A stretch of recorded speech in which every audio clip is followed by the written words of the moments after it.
ਇਸੇ ਤਰ੍ਹਾਂ ਇਮੀਗ੍ਰੇਸ਼ਨ ਦੇ ਨਾਲ ਰਿਲੇਟਡ ਇੱਕ ਹੋਰ ਨਿਊਜ਼ ਆ।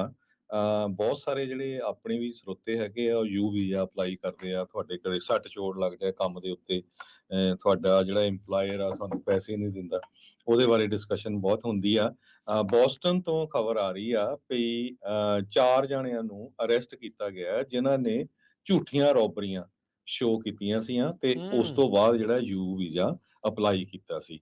ਇਹ ਮੈਸਾਚੂਸੈਟਸ ਤੋਂ ਉੱਥੇ ਦਾ ਲੋਕਲ ਚੈਨਲ, ਟੀਵੀ ਚੈਨਲ ਆ WCVB, ਉਹਦੇ ਉੱਤੇ ਇਹ ਖਬਰ ਆਈ ਆ। ਕਹਿੰਦੇ ਰਾਮਭਾਈ ਪਟੇਲ, ਇਹ 36 ਸਾਲਾਂ ਦਾ, ਤੇ ਬਲਵਿੰਦਰ ਸਿੰਘ 39 ਸਾਲਾਂ ਦਾ, ਦੋਨੋਂ ਹੀ ਨਿਊਯਾਰਕ ਸਿਟੀ ਦੇ ਆ।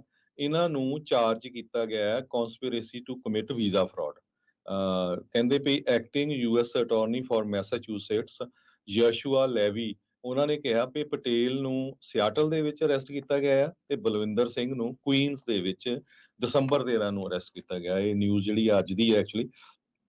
ਤੇ ਜੋ US ਦੇ ਅਟਾਰਨੀ ਹੈਗੇ ਆ ਲੈਵੀ, ਉਹਨਾਂ ਨੇ ਇਹ ਕਿਹਾ ਵੀ ਇਹਨਾਂ ਦੋਨਾਂ ਨੇ ਰਲ ਕੇ ਝੂਠੀਆਂ ਜੋ ਰੋਬਰੀਜ਼ ਆ ਉਹ ਸਟੇਜ ਕੀਤੀਆਂ। ਉਹਨਾਂ ਨੇ ਕੁਝ ਕਨਵੀਨੀਅੰਸ ਸਟੋਰਾਂ ਤੇ, ਲਿਕਰ ਸਟੋਰਾਂ ਤੇ, ਫਾਸਟ ਰੈਸਟੋਰੈਂਟਸ ਤੇ, ਵੀ ਜਿਹੜੇ ਉੱਥੇ ਕਲਰਕ ਕੰਮ ਕਰਦੇ ਹੈਗੇ ਆ ਉਹ ਵਿਕਟਮ ਹੈਗੇ ਆ ਵਾਇਲੈਂਟ ਕ੍ਰਾਈਮ ਦੇ।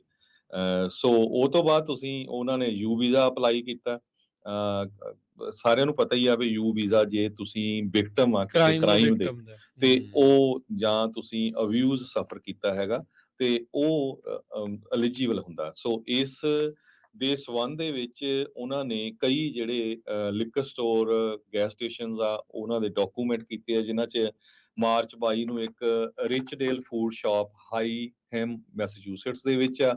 ਜੂਨ 6 ਨੂੰ ਮਾਈਕਲਸ ਵਾਈਨ ਐਂਡ ਸਪਿਰਿਟ ਬੇਮਾਊਥ ਮੈਸਾਚੂਸੇਟਸ ਦੇ ਵਿੱਚ ਆ। ਜੂਨ 9 ਨੂੰ ਜੋਗੀਜ਼ ਲਿਕਰ, ਇਹ ਮਾਰਸ਼ਫੀਲਡ ਮੈਸਾਚੂਸੇਟਸ 'ਚ ਆ। ਜੁਲਾਈ 6 ਨੂੰ A1 smoke shop Upper Darby Pennsylvania 'ਚ। ਜੁਲਾਈ 14 ਨੂੰ SK queen stop West Pittston Pennsylvania. ਜੁਲਾਈ 26 ਸਾਬੇ ਲੂਈਵਿਲ ਕੰਟਕੀ ਦੇ ਵਿੱਚ। ਅਗਸਤ 8 ਨੂੰ Kings Point Shell gas station Bean Station Tennessee ਦੇ ਵਿੱਚ। ਤੇ ਸਤੰਬਰ 11 ਨੂੰ Jimmy's market and liquor Randolph Massachusetts ਦੇ ਵਿੱਚ।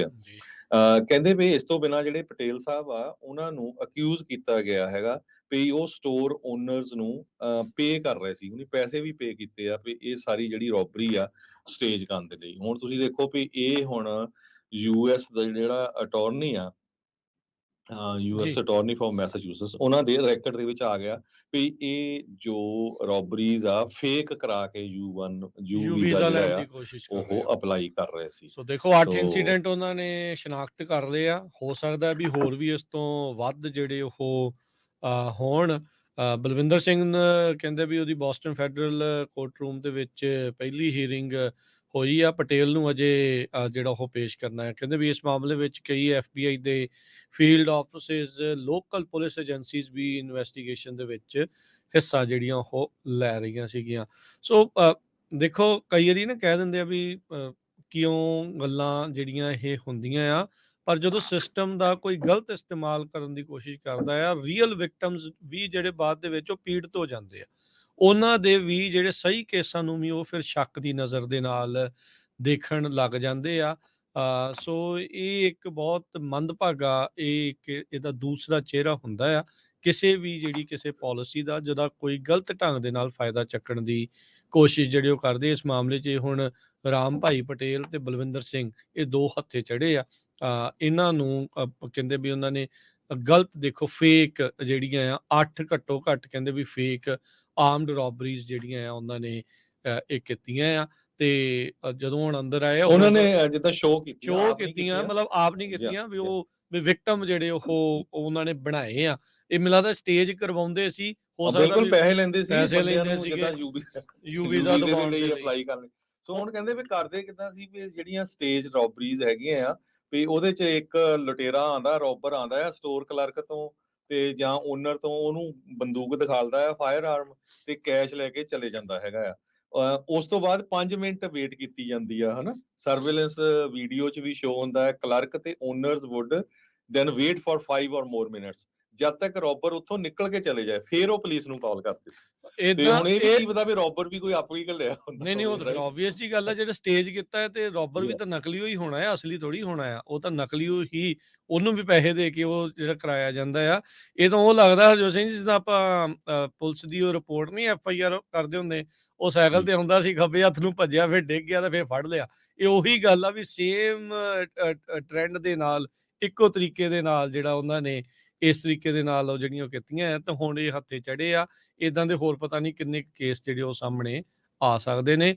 ਭਾਈ ਇਹ ਦੇਖੋ, ਕੋਈ ਜਿਹੜਾ ਪੀੜਤ ਹੋਇਆ ਹੁੰਦਾ ਨਾ, ਜਿਹਦੇ ਨਾਲ ਰੀਅਲ ਆਰਮਡ ਰੋਬਰੀ ਹੋਈ ਹੁੰਦੀ ਆ, ਉਹਨੂੰ ਪੁੱਛ ਕੇ ਦੇਖਿਓ ਵੀ ਉਹ ਟਰੌਮਾ ਕਿੱਦਾਂ ਦਾ ਜਿਹੜਾ ਉਹ ਹੁੰਦਾ ਆ, ਜਿਹੜਾ ਕਈਆਂ ਦੇ ਬਚ ਗੋਲੀਆਂ ਗਿਆ। ਲੱਗੀਆਂ ਕਈਆਂ ਦੇ ਰਾਜਸਥਾਨ ਵਿੱਚ ਨਹੀਂ, ਗੋਲੀਆਂ ਸਾਡੇ ਇੱਥੇ ਲੱਗੀਆਂ ਫਰੀਮੌਂਟ ਹੁੰਦੇ ਸੀ, ਜੀ, ਤੇ ਉਹ ਵਿਚਾਰੇ ਦੇ ਗੋਲੀ ਲੱਗੀ ਉਹ ਹੁੰਦੀ ਸੀ ਸਟੋਰ ਤੇ ਕੰਮ ਕਰਦੇ ਦੇ, ਹਨਾ? ਜੀ। ਤੇ ਸੋ ਇਹਦੇ 'ਚ ਕੀ ਹੋਣਾ ਆ ਵੀ ਜਦੋਂ ਤੁਸੀਂ ਏਦਾਂ ਦੇ ਝੂਠੇ ਕੇਸ ਅਪਲਾਈ ਕਰਦੇ ਆ, ਜਦੋਂ ਫੜ ਹੋ ਜਾਂਦੇ, ਫਿਰ ਜਿਹੜਾ ਸੱਚਾ ਬੰਦਾ ਹੈ ਨਾ, ਉਹਦੇ ਤੇ ਵੀ ਉਹ ਸ਼ੱਕ ਉਹ ਕਰਦੇ ਆ। ਹਾਂ, ਬਿਲਕੁਲ, ਬਿਲਕੁਲ। ਸੋ ਇਹ ਭਾਈ ਏਦਾਂ ਦੀ ਜਿਹੜੀ ਉਹ ਚੀਜ਼ਾਂ ਨਾ ਕਰਿਆ ਕਰੋ। ਬਾਕੀਆਂ ਦੇ ਆਪਣੇ ਜਿਹੜੇ ਫਾਇਦੇ ਲਈ ਬਾਕੀਆਂ ਦਾ ਨੁਕਸਾਨ ਜਿਹੜਾ ਉਹ ਕਰਨਾ ਬੰਦ ਕੀਤਾ ਜਾਵੇ। ਮੁੜ ਕੇ ਫੇਰ ਕਹੂਗੇ ਦੇਖੋ ਜੀ ਆ ਇੰਡੀਅਨਸ ਨੂੰ ਬਦਨਾਮ ਕਰ ਰਿਹਾ। ਹੁਣ ਤਾਂ ਇਹ ਤਾਂ ਸਾਰੇ ਟੀਵੀਆਂ ਤੇ ਨਹੀਂ, ਜਿਹੜੇ ਉਹਨਾਂ ਨਿਊਜ਼ ਦੇ ਆ ਰਹੇ ਕਹਿ ਹੈਗੇ। ਹਰਜੋਤ ਸਿੰਘ ਜੀ, ਉਹੋ ਜਿਹੇ ਡੰਗਰਾਂ ਦੇ ਕਹਿਣ ਦੇ ਨਾਲ ਕੁਛ ਨਹੀਂ ਹੋਣਾ, ਵੀ ਇਹ ਕੋਈ ਐਸੀ ਗੱਲ ਨਹੀਂ ਆ। ਉਹ ਜੋ ਮਰਜ਼ੀ ਕਹੀ ਜਾਣ, ਸੱਚਾਈ ਨੇ ਸੱਚਾਈ ਹੀ ਜਿਹੜਾ ਉਹ ਰਹਿਣਾ ਹੈਗਾ ਆ।